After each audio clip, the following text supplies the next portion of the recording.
Hi everyone, it's Øyvind Martinsen here and welcome to an introduction to Adobe Lightroom Library module. The library module is a very good tool for organizing your photos. There are basically three ways to find your photos here. And we're going to start with the first one. The first one is the folders.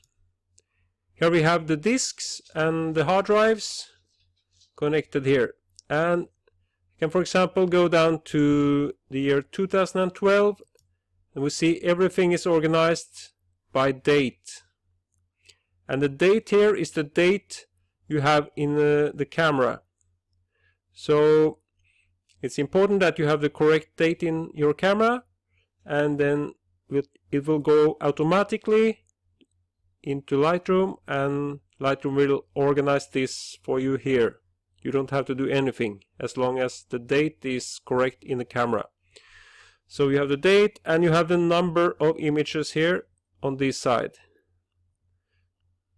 The number of images on each date. That's the first one. It was the folders. It's on dates.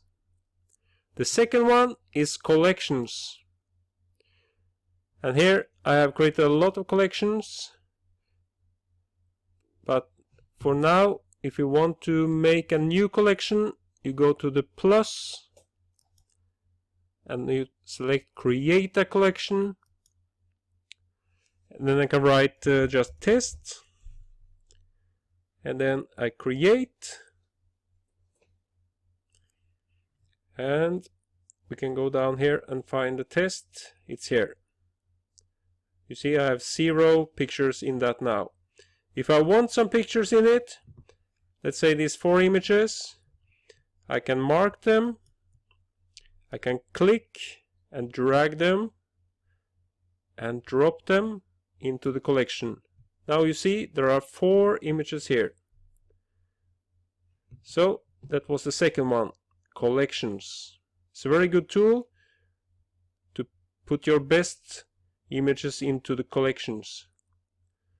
And for example, for this course I have different collections here for different lessons.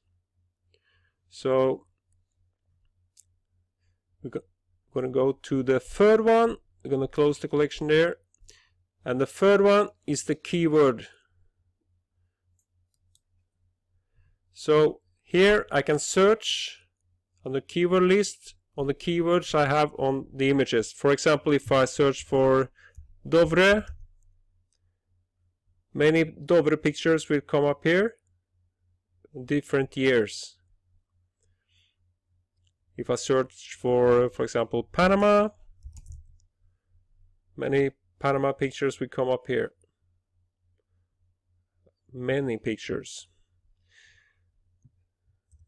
So this is a very good tool, but it is important that you have keywording on your images.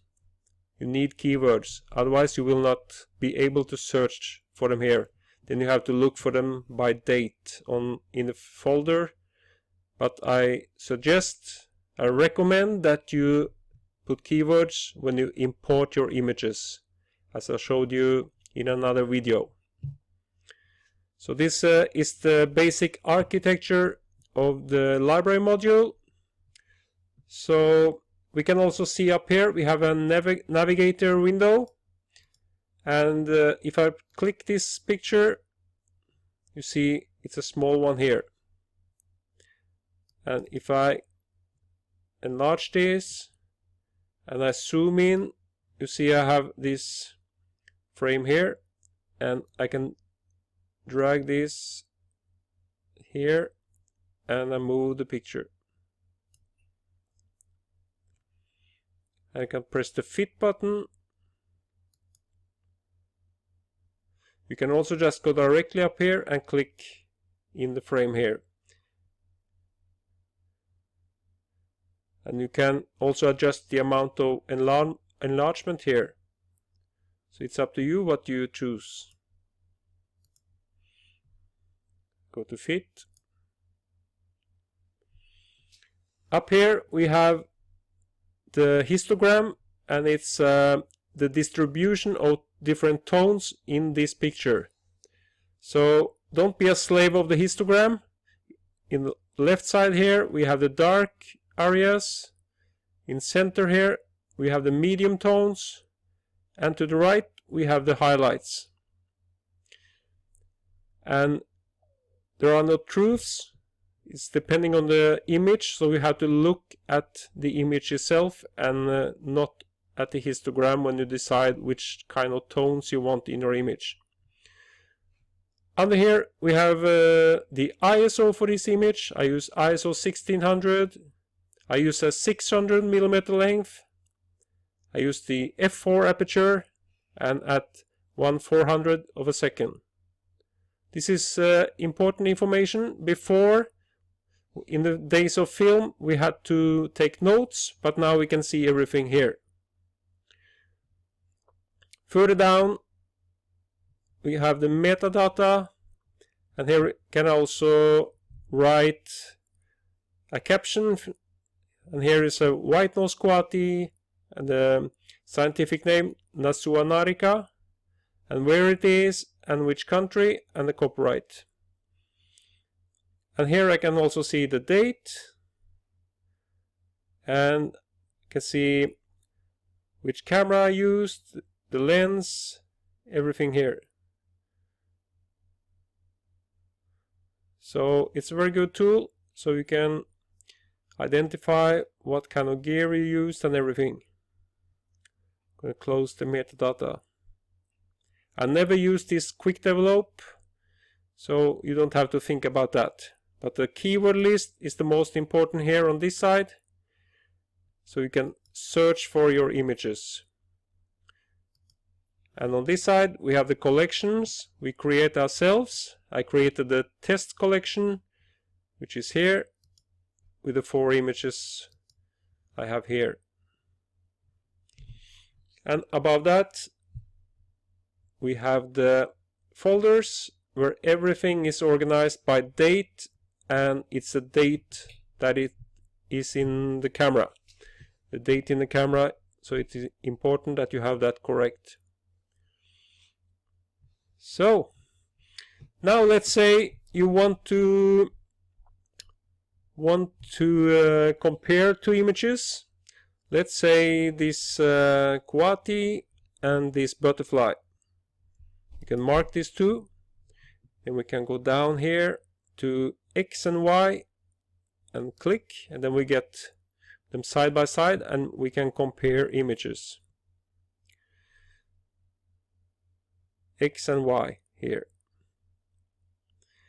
We have another one who is survey mode on this side. Then we can have more images. Let's say we have 4 images.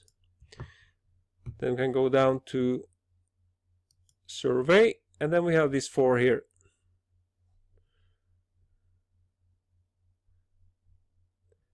Here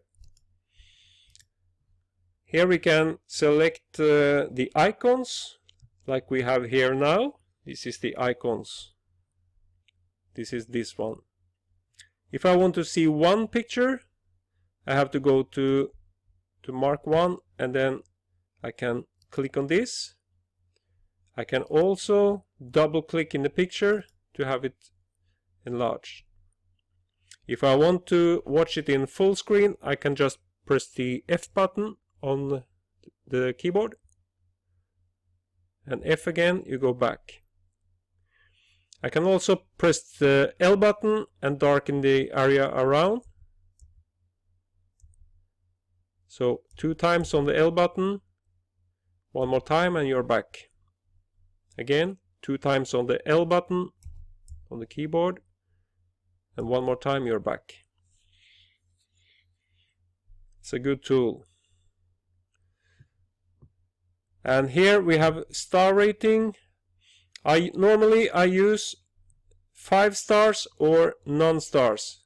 Not because all of my pictures are 5 stars, but I have selected this method because I either gonna use the picture or don't use it. So it's important to have a system for yourself. I use 5-star on the images I want to use.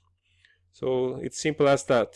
So to rate a picture, I can adjust this a little bit up. We see the stars. There we go. Stars here. Now I have no stars. When I want 5 stars, I click on the last one here. Then it is a 5-star rating. Later we're going to come back to these colors and other things. If you want to turn a picture around, you can use these arrows. Let's say you have taken a vertical image in the camera, and then you have to adjust it like this when you come to the computer. So that was a short introduction to the library module, and we're going to come back to that later in the course. But now you know more, and you are able to import and use the library mode. Thank you for being with me in this video, and I see you soon in the next. Thank you.